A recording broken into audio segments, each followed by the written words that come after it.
ఓం నమో వెంకటేశాయ.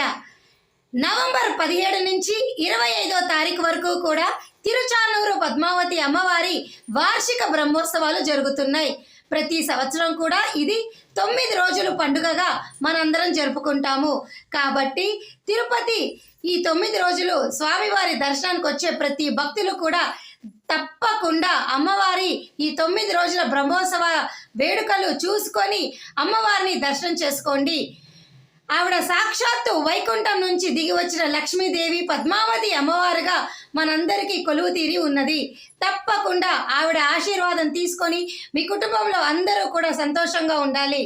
తప్పకుండా ఈ సంవత్సరము నవంబర్ 17 నుంచి 25వ తారీఖు వరకు నేను ఇక్కడ స్క్రీన్ పైన ప్రతిదీ పెట్టడం జరిగింది. ధ్వజారోహణం 17వ తారీఖున స్టార్ట్ అవుతుంది. 25వ తారీఖున రాత్రి ముగుస్తుంది. తప్పకుండా ఈ వీడియోని షేర్ చేసి